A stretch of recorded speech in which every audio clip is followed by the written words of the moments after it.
Salut les amis et bienvenue à l'heure du conte à la maison. Aujourd'hui, je vais te raconter l'histoire d'une petite fille qui désire vraiment très fort avoir un vrai chien.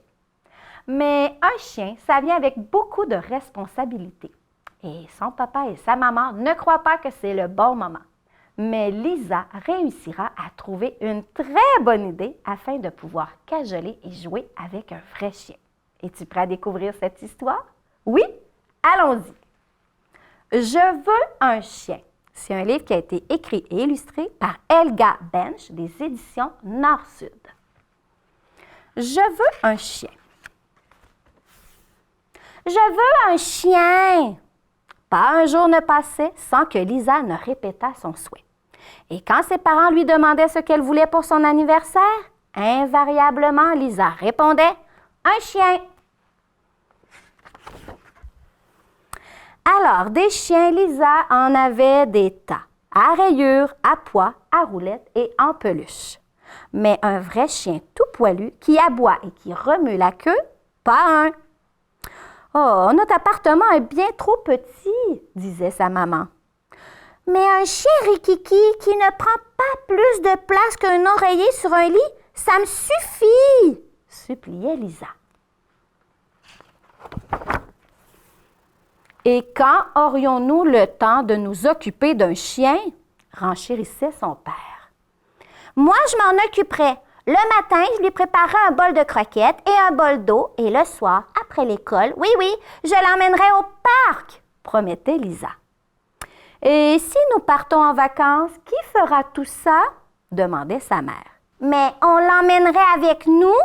Je suis sûre que papy serait ravi de s'occuper de lui, rétorquait Lisa. La nuit, Lisa rêvait de son chien. Là, au moins, personne ne venait la contrarier. Le chien de ses rêves avait des yeux couleur pistache et de longs poils blancs que soulevait le vent. Il faisait des bonds périlleux quand elle lui lançait un bâton et se roulait à ses pieds quand il était fatigué. Il va sans dire que tout le monde était en admiration devant ce chien d'exception. Un beau matin, Lisa se dit qu'il était temps de tout tenter pour que son rêve devienne réalité. Elle dressa donc une liste de bonnes résolutions qui feraient d'elle une petite fille modèle. Bonne résolution numéro 1, essuyer la vaisselle tous les soirs. Bonne résolution numéro 2, tout ranger sans rien casser.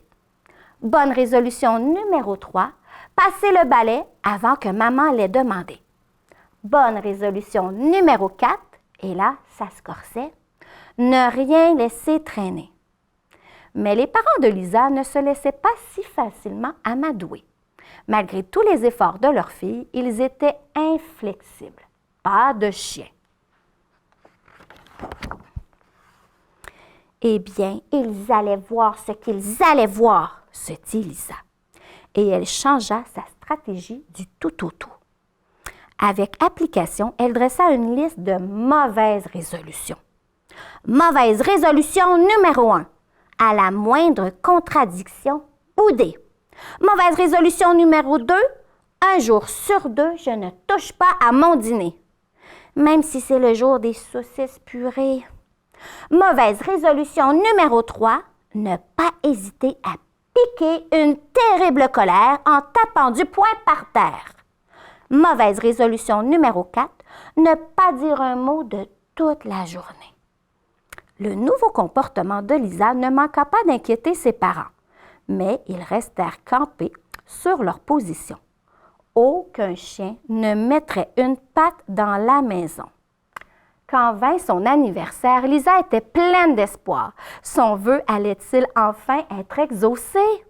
Le cœur battant, elle ouvrit ses cadeaux. Une poupée, des livres, un jeu vidéo, un bibelot. Puis, elle aperçut des chiens sur une boîte de casse-tête. Là, c'en fut trop. Ça ne peut plus continuer ainsi, décida Lisa. À partir de ce jour-là, elle prit vraiment les choses en main. Le lendemain matin, Lisa était en route pour le parc. un paquet de feuilles sous le bras gauche et une boîte de punaises dans la main droite. 1 heure durant, elle s'affaira jusqu'à ce que l'on puisse lire sur chaque tronc d'arbre « Cherche chien à emprunter contre promenade, jeu et câlin à volonté. Tout chien accepté. Merci de contacter Lisa au 15 rue des Peupliers. » 2 jours plus tard, un vieux monsieur flanqué d'un teckel se présenta au 15 rue des Peupliers. « Bonjour, c'est bien ici qu'habite Lisa? » demanda-t-il courtoisement. « C'est au sujet du chien à emprunter. » Les parents de Lisa ouvrirent de grands yeux ronds. Ils ignoraient tout du plan de leur fille. Le vieux monsieur fut néanmoins invité à entrer. Son teckel à sa suite. Lisa n'hésita pas longtemps avant d'aller lui gratouiller la tête et le teckel lui répondit par un affectueux coup de langue. Le teckel s'appelait Alphonse. Lisa était déjà folle de ses yeux malicieux. Monsieur Constant aussi adorait son Alphonse, mais il était maintenant trop âgé pour passer de longues heures à le promener. Or, un peu d'exercice ferait le plus grand bien à son dodu de petit chien.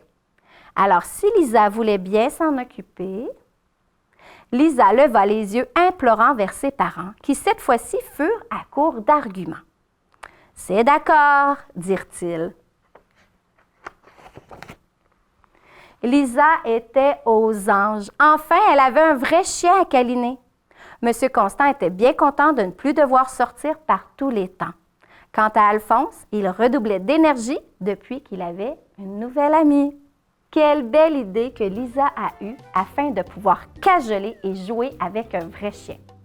Et toi, as-tu un petit ou un gros animal à la maison? En prends-tu bien soin? J'espère que tu as aimé mon histoire. Je te dis à très bientôt pour une autre histoire à la maison. Salut!